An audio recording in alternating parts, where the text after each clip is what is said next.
Alright, so I'm going to do just a quick little thing on reloading for Wildcat cartridges. I shoot quite a few of them, and it's pretty similar to, once you do the initial fire forming, it's all the same reloading. So these are some ones I got reloaded, but I have some fired ones here. I also got a dummy round here. This round is a 243-06 that I shoot. It's a 25-06 case, neck down to 243 or 6 mm, and then the shoulder's been improved to 30 degrees, and the case body's been blown out. So it's more of a straight taper to the case. This one it's one of my favorite rounds. It's really good for deer and coyotes and varmints and stuff.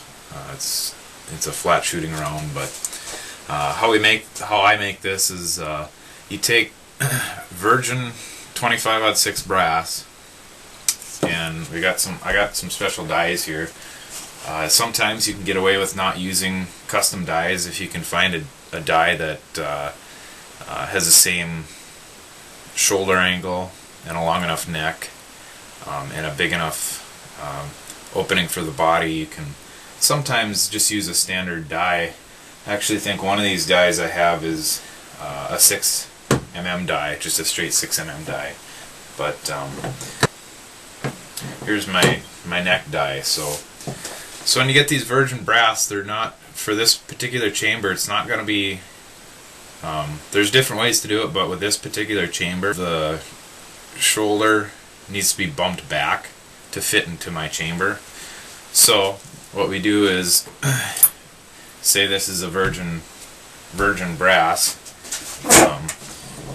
take it, and I usually spray, well, you always spray lubricant on it of some sort. So this is some spray-on stuff that works extremely well, so I like using it because it dries quick. So you just get the right shell holder, and I got this all set up to bump my shoulder a certain, not to bump the shoulder, but to neck size. This is just a neck sizing die, but if you had like my other 6 mm die I use for actually forming these, you set it up, runs down far enough, and then like with my dummy round, this one's been done, it bumped the shoulder back. So when we take the rifle, and like I said, once again, this is a dummy round, it's not loaded, so we'll stick it in there, we'll load it, and you can see right about there I start feeling some resistance. So just a little more resistance, it'll push it down. So I'm fully closed right there. At this point, I know I got a nice tight snug fit with the brass. The brass is all the way up against the bolt face, and then it's all the way up against the shoulder and the chamber. So when I fire this, I don't have to worry about the bullet seating, where the bullet's at, how far from the lands. Usually when I do this, I keep it, when the brass is nice and tight, you can keep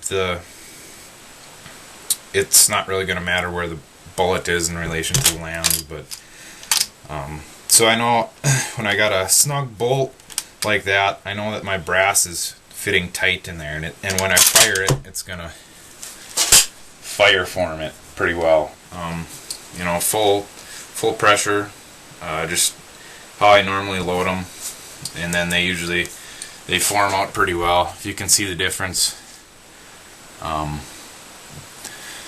the one right here, it's quite a bit sharper, and this one's been rounded out a little bit because this is the one that hasn't been fire formed, and this is the one that has been fire formed.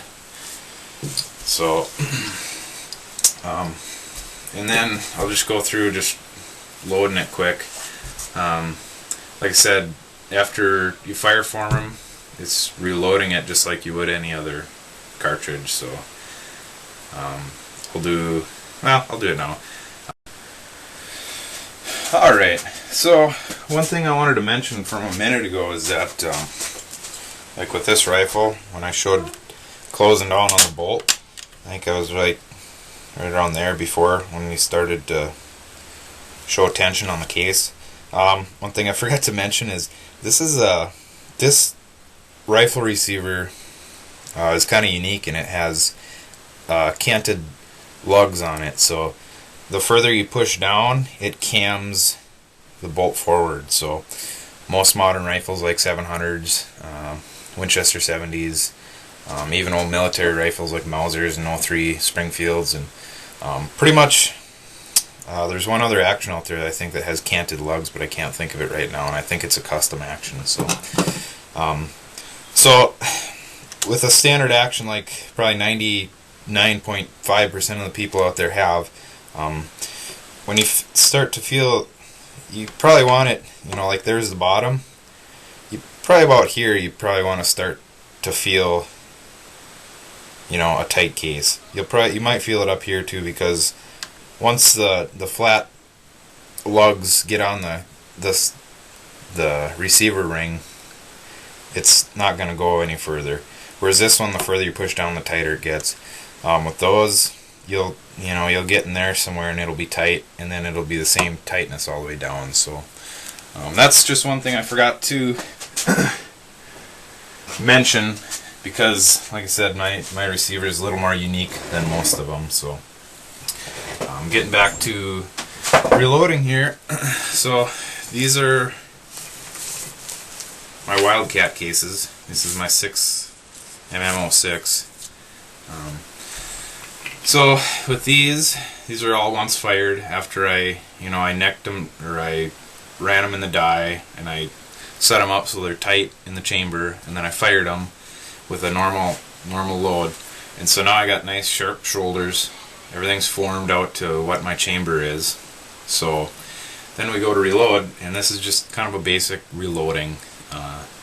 Like I said, these Wildcat cases, once they're, other than custom dies, they're no different than doing a standard 30-06 or a 270 or a 223 or something like that. It's all done the same. There's different levels of reloading you can do. My hunting ammo, which is what this is not quite done up as extensively as my target ammo I use for like F-class or shooting off the bench or something. So what I do with this stuff is, so here's your case. I got that spray-on lubricant. You can use whatever type of lubricant you use. I like spray-on stuff because it's easy, it's quick, it dries quick, and within like 5-10 seconds, as soon as you spray it, have a cup of coffee and come back, and then you run it in your die. And these are just neck sized, so because they're already fire formed, they're fit to my chamber, so I just neck size them. You can full length size them. A lot of people recommend full length sizing. To me, it doesn't matter in my rifles, so I have never seen a difference in them. So I try to work the brass as little as possible. I usually, with my rifles, I'll usually have my primer pocket go before they get cracked necks or something like that. People say, you need to anneal your cases, and it's got its benefits, but at this time I don't do it, mainly because I haven't spent the money on a annealer. So we got it ran through our die, full length or neck size, whatever you want to do.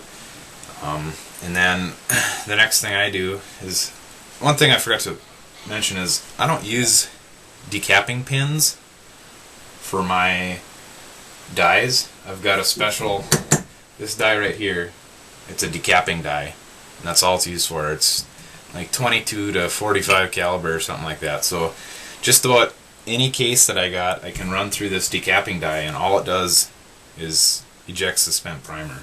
So the nice thing about that is you don't have to run an expander ball. It doesn't, you don't have to work your brass more than you need to. So decapping die, neck die, FL die, full length die, whatever you want to use. So I ran that through there. And then the next thing I do is I got a few hand tools here. This is a VLD chamfering tool. You just run it in your neck, and I've already done these, and you give it a few twists, and you can usually see there's just a slight little cut in there. Puts a chamfer on it. And then this guy, this is a carbide tip primer pocket uniformer is actually what this one is. They make primer pocket cleaners, but I like the uniformers because you go in there in the primer pocket and you clean it out, and a lot of times if it's not to the correct depth, this is preset. You can get adjustable ones, but this is like 15 bucks, so I bought this one. You clean it out and then it sets it to a certain depth, and so you got a nice clean primer pocket. I've also got some other stuff that I do with some of my target rounds, but like I said, this is basic. Here's just a cheap RCBS. This is a dual. It's a inside and an outside chamfer tool. I don't like this one because, as you can see, the VLD one has got more of an angle to it, which I like. So you do the inside and then a couple twists on the outside, and then your neck is good. A lot of times, another thing you got to check for is, and I've checked all these, is the overall case length. If it's too long, you shave them down. They make tools, hand tools that you can, for each case or cartridge, you can slide it in and do it by hand, or they make the universal ones where you get a 6mm pilot and then you stick it in there and you turn it and you crank it. But all mine are good here, so I'm good to go. So we've got the neck taken care of. So, well, what's next? Okay, so what we do next is, this is a hand priming tool. It's not my favorite, but it works. They also have ones that go on your presses. I've got two presses here. This is an old riding one and a rock chucker. But I use the hand priming one because you can feel how tight your primer pockets are, and how much tension you're putting on them. And so anyways, you fill this up, and there's little ridges in there, so you dump all your primers in there, you shake it so they're all the open side of the primer's facing up. Put your cap on there, and then you shake it, and you put it in, prime it, easy, done. So I already did all these, so now let's go over to putting powder in there. Alright, so here's my little powder station, which is dusty because I haven't cleaned in a while, and I've been working down here. So this is kind of just a basic reloading setup. I've got an electric scale, but it drifts too much. It's not accurate enough for me. This is a 505 scale. They work okay. I'm gonna upgrade to this thing because this, even though it works okay, it's, there's better ones out there for a beam scale, but the beam scale in general usually work better than a electrical scale, unless you spend a lot of money on an electric scale. So I got the little pan here, and I zeroed this out. So how you zero it out is you set everything to 0, and then up here there's a little indicator, so you just turn this foot and it sets it to 0, and then you put your charge in. And I've got a predetermined charge for this one because I've been shooting this one for a while and I found a load that works good. It's probably a little hotter than most people would be shooting, but it works good in my rifle, and it shoots extremely well, and it's pretty fast. It's shooting the 105 AMAX is at 3,250 feet per second. So, and that's over a chronograph. So that's actual data, not something I read out of a book. So I zeroed it out. I set it to, this is 57 grains of the particular powder that I'm using. And what I like to do is, I got a trickler here set up with the powder I'm using in my powder measure here. So you can set this thing to however much you want, and I set it so I got a little under. So then I trickle it in. And I usually go a little more so I don't have to trickle so much. But when you're trying to get the most accuracy possible, you try and get it as close as you can. Actually, you try and get it dead on every time. So there, we've got our pre-measured amount of powder. So then, I'll set this back here. I'll go set this up again. I forgot to grab my funnel, so I'll grab that. So I usually like to keep these separated because you don't want to double charge. Sometimes, you know, if you got a full enough case, you won't double charge, but sometimes it double charges. So set this guy over here, that, dump it in, and there you go.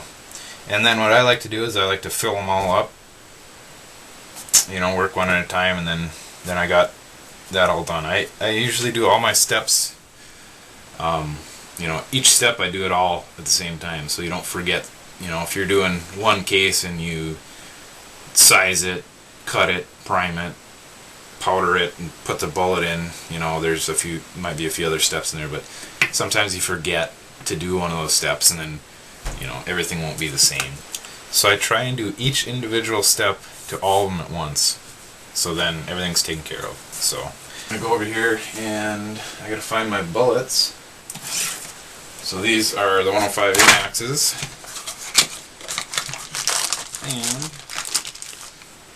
very nice shiny new bullet. So then I crank over to my other die, and I'm gonna talk about this press here in a minute, but I will do this first. So I've got some bullet comparators, and I got case measuring tools. Here's I got part of one actually. This is just a little comparator. This is a 25 caliber, but you know, you can measure the bullet on the ogive, so you can get an actual length of your case. So like I said, this is basic, so I'm just kind of gonna go over and say, you know, I got these set at a certain depth. So an easy way, if you've, you know, taken your die out or whatever, you need to reset it up, an easy way to do it, this is a loaded round. I don't have no, you know, there's no primer, nothing in there, so I'll set that in there. And this is a this is an inline seating die. It's a universal die for 6mm bullets. So what you do is, or what I do is, I back this thing out and I run the ram all the way up, and then I already did it, but you back it out and then you tighten it in, and you can feel kind of where that bullet is. And then once you get it in there, you can just barely feel a little tiny bit of cam on there, and that'll usually set your bullets up to the right seating depth. And that's the way I do it. I've done it quite a bit, and like I said, once again, if you have a loaded round, you can do that. If you don't, you got to set it up and measure it every time. And so being that this guy's already measured up, so now here's my round. I got it primed, I got it powdered, I got it neck sized, I got it chamfered. The only thing left to do is put the bullet in. So everything's set up here. I can put it in here. To this particular die I can put it up here, but I'll set it down here because this is how most people probably do it.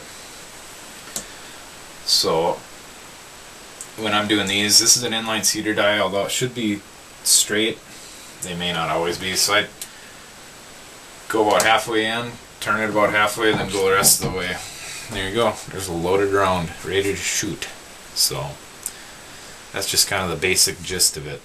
And then, like I said, I'll do that on all the rest of these, and it'll be done. So the other thing I wanted to talk about is this press I got. I've got two presses here. I got a rock chucker, and this is an old Redding. I don't even know what the model is. They probably haven't made these presses in 30-40 years. This one, one of the guys that got me into shooting, he's an old gunsmith, master gunsmith, and he had one of these in his shop, and he used it almost exclusively. He was a really good, he was a really good shot, a good bench rest shooter. You know, he shot all over the country and shot against some of the top name guys in the world. And anyways, so this press, some guys say, well, the turret press won't turn out, you know, straight ammo. Well, okay. I beg to differ a little bit. This is a Forester. This is not my favorite little tool here, but it works. This is a Forester case inspection gauge. So I'll get my camera over here and show you guys what's going on here. So this is that round I just loaded, and of course, like usual, my camera doesn't focus close enough to see that, but anyways, these are all 1/1000th of an inch, and this is, I'm checking run out here on the bullet, so you probably can't see it, but it is about 1.5 thousandths. And the 1.5 thousandths is not from the press or the die or the anything else, because I've tested this quite a bit. A lot of times it can be from the die, but one of the main factors to bullet run out is neck wall thickness and inconsistent neck wall thickness. So that was about 1/1000ths. Here is this is actually pretty good. I didn't neck turn this or anything. Here's another one that I loaded before, and these are, I got these all sorted into different length runouts, and that's about not quite 4/1000ths runout. So same, everything I did the same to them from start to finish. You know, the only difference is the brass. They're the same brand, same bullet, same powder, same die, same everything, but you know, it might have a little to do with that, but a lot of it's going to be in neck turning. So I beg to differ when it comes to, you know, these things don't put out straight ammo, because they can, because my F-class stuff, you know, all that's under 2/1000ths, and that's all neck turn. So so I like this die a lot. You can put several or this press a lot. You can put several different dies in here, and you know, it makes things go a lot quicker. As you saw me, you know, a minute ago reloading this stuff, it, you know, instead of taking a die out, setting a new one in, setting it up, and redoing everything, like you know, a single stage press. Well, these are single stage too, but a single place rest, you know, it gets a little, takes up some of your time, and I don't like wasting time when I'm down there. So this one works great, but I don't use it for a lot of stuff. A lot of times if I'm doing a lot of one thing, I'll set this one up for doing a lot of that one thing. This one, it works great for doing you know, stuff like this. So if you're out there thinking about, oh, what kind of press should I get, you know, these are great. These are great. The less expensive ones are great too. A lot of the less expensive ones will, you know, if you got good dies and good reloading practices, will put up just as accurate ammo as these will. So yeah, it's just kind of a quick reloading thing. Well, not really quick, but so yeah, it's just kind of a overview of kind of how I reload my hunting ammo. Like I said, my target ammo is a completely different story, but this yields pretty accurate ammo if you're using the right equipment, the right bullets. You got a good rifle with a good barrel. A lot of times factory barrels will shoot good if you can find a good load. So you know, like I said, going up to the next step is a lot more involved. I spent a lot more time on my target ammo than this stuff, but there you go, quick how-to, like Wildcats and reloading.